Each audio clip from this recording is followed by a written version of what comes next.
કરીએ ભર ઉનાળે રાજકોટમાં પાણીની પારાયણ જોવા મળી છે। શહેરના વોર્ડ નંબર 5માં પાણી કાપ ઝીકાયો છે। વોર્ડ નંબર 8, 10, 11, 12 અને 13માં પાણી કાપથી હાલાકી થઈ રહી છે। વોર્ડ નંબર 13ના આંબેડકર નગરમાં મહિલાઓમાં રોષ વ્યાપ્યો। મહિલાઓએ માટલા ફોડી, થાળી વગાડી અને વિરોધ વ્યક્ત કર્યો છે। પાણી પીવાલાયક ન આવતું હોવાનો પણ સ્થાનિકોએ આરોપ લગાવ્યો છે। સફાઈ અને રિપેરિંગના બહાને પાણી કાપ ઝીંકવામાં આવે છે, તેમ છતાં ગંદુ જ પાણી આપતા હોવાનો સ્થાનિકોએ આરોપ લગાવ્યો છે। રાજકોટમાં ભર ઉનાળે 5 વોર્ડમાં પાણી કાપ આપતા મહિલાઓ વિફરી છે। રાજકોટના વોર્ડ નંબર 13ના આ દ્રશ્યો છે, જ્યાં મહિલાઓ એકત્રિત થઈ થાળી વગાડીને માટલા ફોડીને વિરોધ કર્યો છે। આપણે વાત કરીએ મહિલાઓ સાથે। બા, શું સમસ્યા છે અહીંયા પાણીની બહુ મુસીબત છે, સમજી લેજો। અમે 120 રૂપિયાની ટાંકી મગાવીએ, પૈસા દઈને કામે જઈએ કે અમે પાણી ખેંચીએ કે ત્યાંથી આજુબાજુમાંથી લઈએ, બોરવાળા ત્યાં ભરવા જાય તો ઈ પાણી અમને દેતા નથી। ઈ કે અમારે માંડ પૂરું થાય તો અમારે પીવાનું પાણી ઘટે। 5 દિવસ 3 દિવસ પાણી દે, એમાં 5 મિનિટ પાણી દે, એમાં 5 મિનિટમાં તો 2 બેડા પાણી નથી ભરાતું। હવે ઈ પીવું ગંદુ પાણી આવે, અમારે શું કરવાનું બોલો? અમે મજૂરી કામ કરીએ છીએ તો અમારે પૈસા દઈને પાણી વેચાતા લેવાના સાહેબ। ધમધકતા તાપમાં પાણી કાપ, તંત્રને શું કહેશો? કારણ કે અત્યારે પાણી તો એક જરૂરિયાત છે જીવનની। હા, જીવનની અંદર પાણી જરૂરિયાત છે। જો નાવા ધોવા જોઈએ, કપડા ધોવા જોઈએ, વાસણ કરવા જોઈએ, પોતા મારવા જોઈએ, તો પાણી હાવ ન હોય, ટકાટણ હાવ ખાલી પડ્યા સાહેબ, શું કરવાનું? બેન, શું તમે પણ વિરોધ કરી રહ્યા છો? શું રજૂઆત છે? રજૂઆત આ પાણીની જ પ્રોબ્લેમ છે। પાણી જ નથી, એક થાય તો ખાવાનું બનાવવું, નાવા ધોવાનું બનાવવું, કામે જવું, કામે જાય તો પાણી વિના રહીને તો કરવું શું અમારે? કઈ સમસ્યાઓ થાય છે પાણી વગર અહીંયા?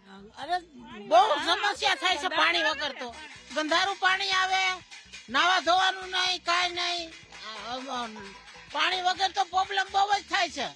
આમાં અમે મજૂરી જઈએ કે પાણી માટે બેહીએ, હા, પાણી હાવ ગંધારું આવે છે, પીવાય એવું જ નથી। 5 મિનિટ જ દે છે તો પાણી અમારે વગર કરવું શું? ઘરમાં બોરા માણા હોય તો શું વેસાતું પાણી કોહાય? અમારે કામે જાય પાણી કઈ ભરવા દે?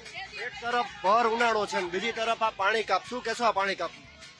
પાણી કાપમાં એવું છે કે 15 મિનિટ કાયમી પાણી દે છે, એમાં 10, 7-8 મિનિટ તો ગંધારું પાણી હોય છે। ગટરનું પાણી ગંધારું આવે છે, એમાં અમારા 5-10 મિનિટ માંડ પાણી આવે છે ને એમાં પાણી કાપ કર્યો તો અમારે કાયમી નું શું કરવું? કયો જાય?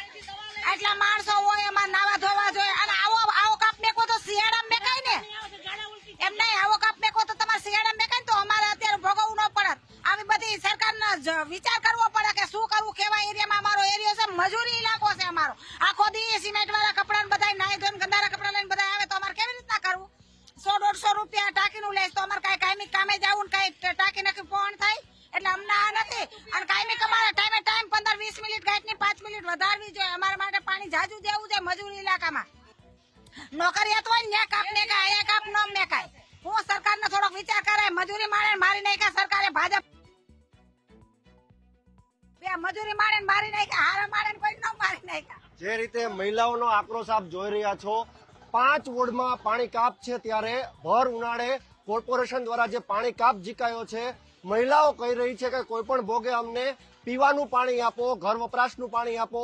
હાલ તો અત્યારે કોઈના કોઈ બહાને પાણી કાપનું જે કારણ ધરી રહી છે કોર્પોરેશન, પરંતુ વોર્ડ નંબર 13ની આ મહિલાઓ છે તેઓ સ્પષ્ટ કહી રહી છે કે ભર ઉનાળે પાણી કાપ તો ન જોવો જોઈએ। કેમેરા પર્સન ભાઈ ત્રિવેદી સાથે ઋષિ દવે, ન્યૂઝ કેપિટલ, રાજકોટ।